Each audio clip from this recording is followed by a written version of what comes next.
마태복음 1장 18절부터입니다. 예수 그리스도의 나심은 이러하니라. 그의 어머니 마리아가 요셉과 약혼하고 동거하기 전에 성령으로 잉태된 것이 나타났더니 그의 남편 요셉은 의로운 사람이라 그를 드러내지 아니하고 가만히 끊고자 하여 이 일을 생각할 때에 주의 사자가 현몽하여 이르되 다윗의 자손 요셉아 내 아내 마리아 데려오기를 무서워하지 말라. 그에게 잉태된 자는 성령으로 된 것이라. 아들을 낳으리니 이름을 예수라 하라. 이는 그가 자기 백성을 그들의 죄에서 구원할 자이심이라 하니라. 이 모든 일이 된 것은 주께서 선지자로 하신 말씀을 이루려 하심이니 이르시되 보라 처녀가 잉태하여 아들을 낳을 것이요 그의 이름은 임마누엘이라 하리라 하셨으니 이를 번역한즉 하나님이 우리와 함께 계시다 함이라. 요셉이 잠에서 깨어 일어나 주의 사자의 분부대로 행하여 그의 아내를 데려왔으나 아들을 낳기까지 동침하지 아니하더니 낳음의 이름을 예수라 하니라. 아멘. 오늘 우리가 읽은 마태복음 1장 18절부터 25절까지 말씀은 우리가 흔히 말하는 동정녀 마리아를 통해서 예수 그리스도께서 탄생하신 것을 말씀해 주는 구절입니다. 네, 이 구절을 놓고 이 구절에 기반해서 나온 신앙 고백이 그는 성령으로 잉태되어 동정녀 마리아에게서 나시고 하는 부분이 등장하는 겁니다. 이 성경 구절에 기반해서 나오는데요. 이것을 놓고 오늘 이 동정녀 탄생이 어떤 의미가 있는지에 대해서 우리가 생각해 보도록 하겠습니다. 동정녀라는 말 자체가 좀 어렵죠? 우리가 현대에 쓰는 말이 아니죠. 동정녀가 뭘까요? 동정하러 다니는 여잔가요? 그게 아니고 뭐예요? 수처녀란 소리죠. 남자를 전혀 알지 못하는 수처녀란 소리입니다. 수처녀 마리아에게서 예수님께서 탄생하셨다는 것이 뭐가 그렇게 중요할까요? 이것을 놓고 기독교 2000년사를 통해서 많은 오해와 또 충돌이 있었습니다. 이 동정녀 마리아 탄생의 의미가 대체 무엇일까? 사실은 복음서를 우리가 살펴보면 한 가지 특이한 것을 발견할 수 있습니다. 이것이 드라마로 치면 출생의 비밀인데요, 그렇죠? 예수님께서 이 출생의 비밀에 대해서 적극적으로 홍보를 하셨나? 하셨을 것 같아요? 안 하셨을 것 같아요? 만일에 예수님께서 이 자신의 이 어머니가 자신을 이렇게 특이하게 낳으셨다는 것을 적극적으로 홍보하였다면 복음서에 예수님의 꼬투리를 잡으려고 하는 사람들이 엄청나게 많은데 그 사람들이 그거 가지고도 걸고 넘어졌을 겁니다. 그렇죠? 뭐라고 했을까요? 무슨 성령으로 잉태는 무슨 성령으로 잉태, 너 미혼모 자녀지부터 시작을 해가지고 뭐 얘기가 많았겠죠. 근데 그렇겠죠. 그런데 성경을 보면 예수님의 대적자들이 한 번도 예수님의 탄생을 놓고 시비를 건 것을 본 적이 없습니다. 차라리 예수님께서 저 갈릴리 나사렛 동네에서 자라신 것을 놓고 야, 그 나사렛 촌동네에서 뭐 좋은 사람 대단한 사람이 나오겠냐 하고 예수님의 고향을 놓고 시비를 걸거나 또는 예수님의 가정 환경, 야, 예수님 집안이 그 아버지가 목수 그 요셉이고 별 볼 일 없는 집안 아니야, 우리가 다 아는 집안인데 뭐 하면서 집안 자체가 별거 아니라고 시비는 걸지언정 예수님의 탄생 자체가 특이한 것을 놓고 시비를 건 대목은 한 군데도 없습니다. 그런가 하면 복음서 중에서도 마태복음과 누가복음은 예수님의 어머니가 처녀였다는 것, 동정녀였다는 것을 얘기하지만 마가복음과 요한복음은 아예 그 대목이 없습니다. 이것만 놓고 봐도 예수 그리스도의 동정녀 탄생은 예수님 자신이 크게 부각시키지 않았던, 강조하지 않았던 대목이라는 것을 알 수가 있습니다. 그럼에도 불구하고 이 얘기가 우리 신앙 고백에 끼어들었다는 것, 뭔가 신기하지 않나요? 뭔가 예수님 자신을 위한 대목이라기보다 뭔가 다른 목표가 있을 것 같은 그런 느낌을 받습니다. 왜 그럴까요? 예수님의 이 동정녀 탄생은 예수님께도 중요하겠지만 사실은 우리 자신에게 더 중요한 이야기가 담겨져 있기 때문입니다. 거기에 대해서 오늘 차근차근 좀 풀어보도록 하겠습니다. 우선 동정녀 탄생에 대해서 많은 분들이 가지고 있는 오해 중에 하나는 이런 겁니다. 주로 중세 천주교가 많이 발전시켰던 교리인데요. 예수님께서 수천여 동정녀 마리아에게 나셨기 때문에 원죄가 없으신 사람으로 태어날 수 있었다. 그래서 천주교에서는 이걸 좀 어려운 말로 무흠시태설이라고 이제 표현하는데, 마리아에게는 원죄도 없고 죄도 없고, 그 다음에 예수 그리스도께서 그런 수천여에게서 탄생하셨기 때문에 예수님에게도 원죄가 없다라는 마리아 무흠 교리와 승천 교리와 다 이어지는 대목입니다. 근데 그런 식으로 얘기를 하면요, 그러니까 남성과 관계하지 않은 상태에서 태어났기 때문에 원죄가 없다는 식으로 얘기를 하게 되면 과거에는 먹혀 들어갈 수 있는 교리인지 모르겠으나 요새에는 적용하면 아주 곤란한 상황에 들어갑니다. 왜 그럴까요? 요새 생명공학이 발전하면서 체세포 복제라는 것이 있죠. 체세포 복제는 어떻게 하는 거냐 하면, 이렇게 정상적인 어느 동물이든 간에 남성과 여성이 만나가지고 어떻게 이렇게 그런 식으로 태어나는 것이 아니라, 우리 세포 어디든 간에 피부가 됐든 뭐든 간에 우리 세포 어디든 떼어내서 그 세포를 가지고 소위 말해서 남성 여성 필요 없고 그거 자체를 복제시켜서 생명을 만드는 그런 기술입니다. 우리가 이제 각종 윤리위원회 이런 데서 인간만은 체세포 복제 안 된다 하고 막아서고 있지만, 제가 보건대 앞으로 20년 내지 30년 안에 인간에 대한 체세포 복제도 분명히 일어날 것으로 보입니다. 왜냐하면 이미 길들이 계속 뚫리고 있기 때문입니다. 동물의 체세포 복제는 이미 다 했고요. 개들 이미 체세포 복제들 다 했고요. 그리고 인간의 장기에 대한 체세포 복제도 이미 어느 정도는 다 허락이 되고 있기 때문에 조만간 사람에 대한 체세포 복제가 길이 공식적으로건 비공식적으로건 뚫릴 겁니다. 그럼 그렇게 태어난 사람은 예수님처럼 원죄가 없게요?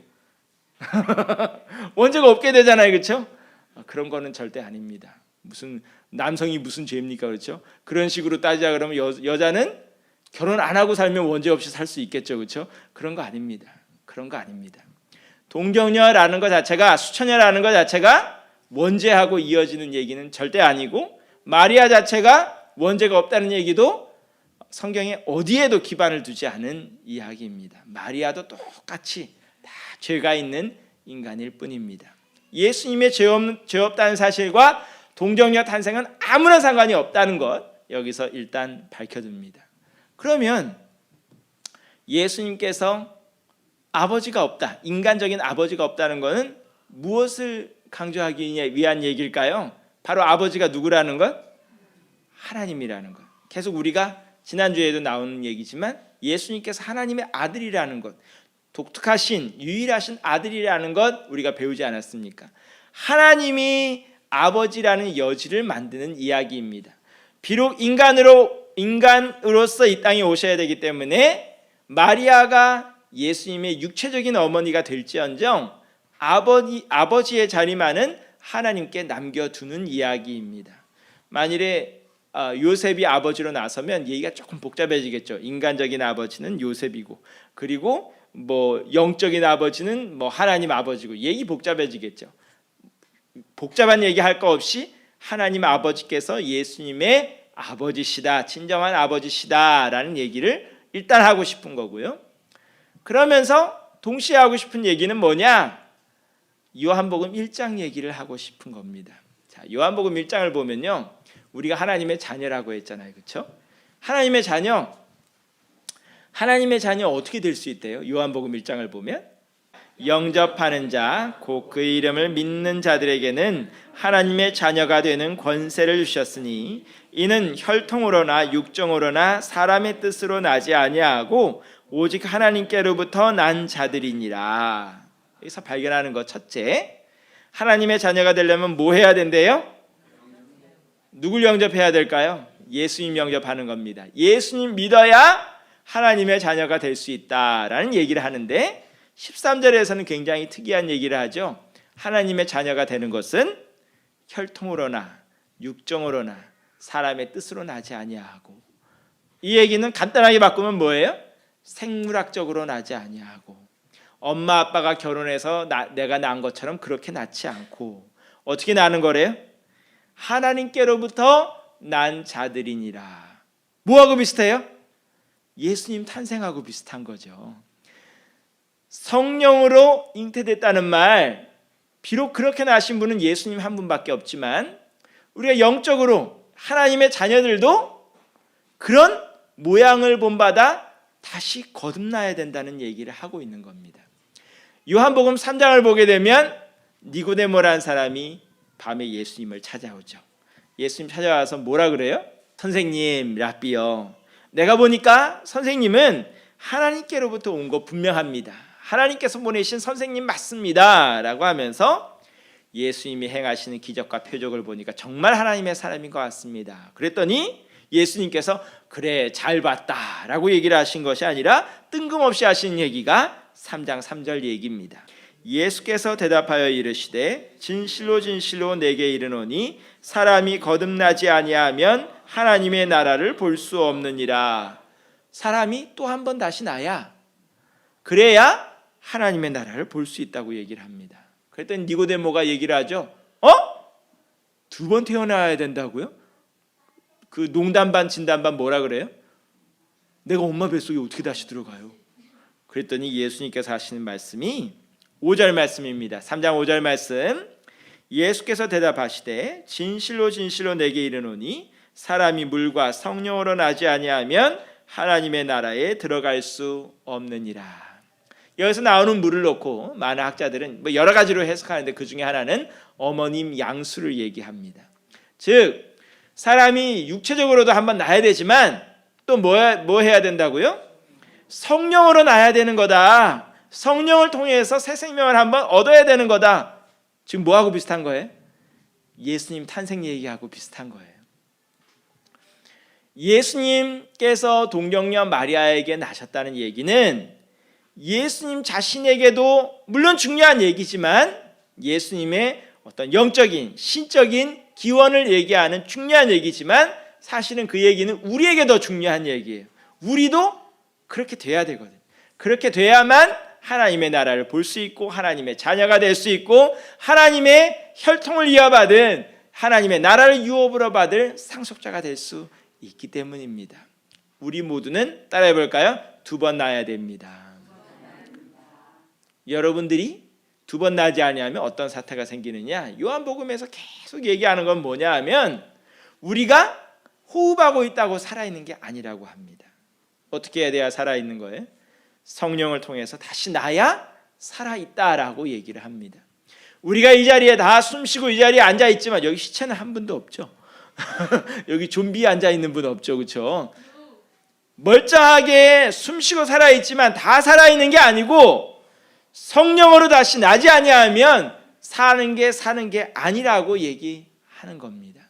성령으로 다시 난다는 건 어떤 뜻일까요? 어떤 분들은 성령 세례 받고 막 방언을 말하고 이래야 성령으로 다시 난다고 생각하는데 그런 게 아니고 오늘 우리가 읽었던 요한복음 1장 다시 보면 어떻게 하는 사람? 따라해 볼까요? 영접하는 자, 곧 그 이름을 믿는 자, 예수님을 구주로 맞아들이고 예수님이 나의 삶의 목표고 내 삶의 주인이고 내게 생명을 주시는 분이라는 걸 인정하는 사람은 그때부터 다시 나는 겁니다. 다시 출생하는 겁니다. 그때부터 성령의 사람이 되고 하나님의 사람이 되는 것입니다. 여러분은 언제 다시 나셨나요? 언제 다시 나셨어요? 많은 분들은 이런 질문이 떨어질 때 당혹해하죠. 중간에 흔히 말해서 중간에 예수님 믿으신 분들은 즉 주님 모르고 사시다가 중간에 예수님 영접하신 분들은 어느 정도 얘기를 할 수가 있습니다. 저는요 맨날 며칠 예수님 영접했어요 라고 말할 수 있는 데 비해서 저 같은 사람은 참 애매해집니다. 이게 아주 그 표현 자체가 좀 역설적인 표현인데요, 모태신앙이라 그러잖아요. 모태신앙이 뭘까요? 어머니 뱃속에서부터 믿었다. 그거는 증명할 방법은 없고 일단은 어머니 아버지가 다 예수님 믿는 사람이었다는 것까지는 좋고, 어려서부터 그래서 부모님께서 기도하시는 모습 보고 예배드리는 모습 보고 저도 모르게 기도하고 찬송하고 예배는 드렸는데, 정확하게 내가 내 신앙 고백으로 예수님을 내 주님으로 영접한 게 언제인지에 대해서는 저도 얘기를 할 수가 없어요. 애매한 거죠, 그렇죠? 이걸 놓고 또 적지 않은 이단들은 와서 묻죠. 야, 너 언제 구원받았냐? 그러면 우물쭈물하게 되는 거죠. 그게 말이야, 나는 모태신앙이긴 한데 글쎄 그게 이러다 보면 뭐라 그래요? 너 구원 못 받았지? 그런 거죠, 그렇죠? 그렇게 주님께 구원받은 그 시점에 대해서는 사실은 그런 식으로 얘기할 수 있는 건 아닙니다. 왜냐하면 교회에 등록했다고 예수님 영접한 건 아니거든요, 그렇죠? 교회에 등록하고도 우리 나라 사람들이 쓰는 전문적인 용어로 나이롱 신자들도 얼마든지 있으니까, 그렇죠? 교회 다니긴 다니는데 교회 모습 따르고 밖에 모습 따르고 뭐 이게 뭔지 저게 뭔지 몰라, 그렇죠? 교회 등록한 시점이 주님 영접한 시점은 아닙니다. 그런데 그러면 주님 영접한 시점은 어떻게 알 수가 있느냐? 정확하게 알 수 있다고 표현하기보다 이렇게 표현을 하고 있습니다. 요한복음 3장 계속 볼까요? 요한복음 3장 8절 말씀 우리 한번 보겠습니다. 3장 8절 우리 다 같이 한번 읽어볼까요? 시작. 바람이 임의로 불매 내가 그 소리는 들어도 어디로 와서 어디로 가는지 알지 못하나니 성령으로 난 사람도 다 그러하니라. 자, 바람이 불 때 바람이 부는 거 알아요, 몰라요? 몰라요? 알아요? 몰라요, 알아요? 알지요. 어떻게 알아요? 나뭇가지가 없으면. 자, 우리 피부로 느낄 수 있잖아요, 그렇죠? 바람이 부는 거 느낄 수 있습니다. 근데 바람이 오는 방향이 어딘지, 정확히 어디서부터 오는지 볼 수 있어요? 눈으로 보이는 건 없어요. 어디로 가는지 정확히 보여요? 어디로 가는지 정확히 보이지도 않아요.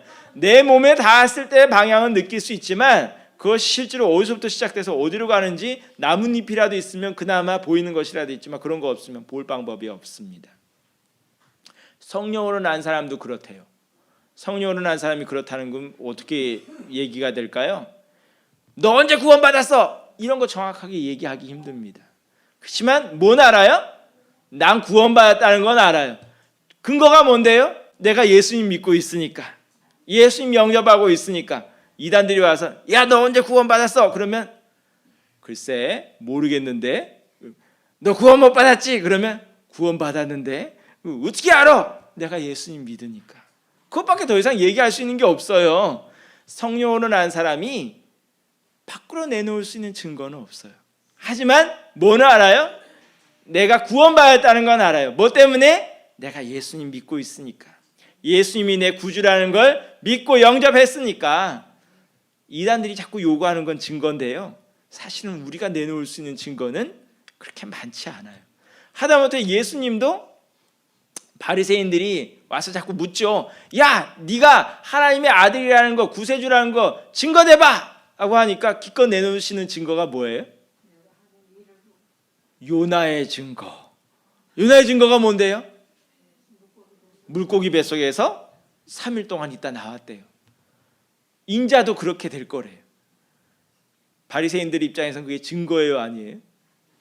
대체 뭔 소리 하는 거예요? 요나하고 당신하고 무슨 상관이 있고, 물고기 뱃속에 3일 있었건 4일 있었건 그거하고 당신하고 무슨 상관이 있어? 근데 나중에 예수님께서 부활하고 나서야 그게 다 이어지는 거죠. 우리 성도들의 삶 가운데 하나님께서 역사하시는 모습도 퍼즐과 같습니다. 지금 당장은 이 그림이 뭐가 될 건지 알 수가 없습니다. 하지만 그 퍼즐이 다 맞춰졌을 때의 모습은 누가 알아요? 하나님께서 아십니다. 그리고 우리가 주 앞에 갈 때 이 땅에 남아있는 사람들도 퍼즐 조각을 맞추게 됩니다.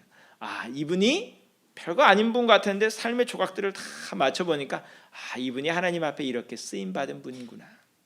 그래서 동정녀 마리아에게서 나셨다는 이 교리는, 이 신앙 고백은 사실상 우리를 놓고 하는 신앙 고백인데 예수님 자신에게도 중요하지만 우리에게도 굉장히 중요한 고백인데 첫째 가르치는 게 뭘까요? 개혁주의 학술원에서 나온 거 보면요, 1번 해놓고 뭐라고 되어 있어요? 동정녀 탄생의 교리는 인간의 구원이 초자연적임을 상기시킨다. 사람의 힘과 능력으로 뜻으로 되는 게 아니고 하나님께서 주시는 것이기에 구원은 인간의 힘으로 얻는 게 아니다 하는 소리입니다. 두 번째, 동정녀 탄생의 교리는 하나님의 구원이 완전히 은혜의 선물임을 상기시킨다. 무슨 소리예요? 성령으로 다시 거듭난 거기 때문에 하나님께서 거저주시는 거다 이 소리입니다. 사람이 만들어내는 게 아니라 사람의 공로로 얻는 것이 아니라 성령을 통해서 얻는 새로운 생명이라는 소리입니다. 세 번째, 동정녀 탄생의 교리는 구주 예수 그리스도의 유일성을 증거한다. 이렇게 나신 분은 예수님 한 분밖에 없거든요. 실제로 아버지의 그런 기여 없이 이 땅에 인간으로 나신 분은 예수님 한 분밖에 없다. 구원자 예수님 한 분에 대해서 얘기하고, 4번 보면 동정녀 탄생의 교리는 초자연적인 하나님의 능력과 주권에 대한 증거이다. 뭔 소리예요? 우리가 아까 읽었던 요한복음 1장 12절 말씀 보면 하나님께로부터 난 자들, 하나님께 달려있다 이 소리예요. 하나님의 뜻에 달려있고 하나님께서 모든 것을 주관하신다 하는 소리입니다. 자, 동정녀 탄생의 교리, 오늘 좀 어려운 교리이긴 하지만 우리가 한번 배워보았습니다. 누구에게 중요한 교리라고요? 따라해볼까요? 윤상은에게. 센스가 있어야 돼요. 자, 윤상은에게.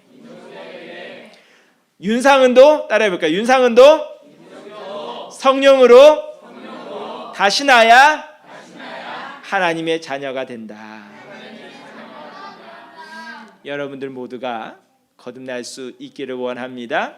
흔히 말하던 나이롱 신자 되지 아니하고 정말 예수님 이름 믿고 의지하고 예수님을 구주로 맞아들이는 여러분들이 되기를 원합니다. 성령으로 다시 나지 아니하면 하나님의 나라를 볼 수가 없다고 했습니다. 성령님께서 여러분들 한 사람 한 사람에게 하늘의 생명 주시기를 간절히 축원합니다. 어떤 사람이 하늘의 생명 가진 자라고요? 예수님 믿는 자, 영접하는 자, 대단한 공로를 세워야 되고 고행을 해야 되고 지식을 쌓아야 되는 것이 아니라 예수님을 영접하는 자, 누구든지 예수님 영접하면 다 하나님의 생명을 가질 수 있고 그 생명 안에서 새로운 삶이 시작될 수 있는 줄을 믿습니다. 아멘. 기도하겠습니다.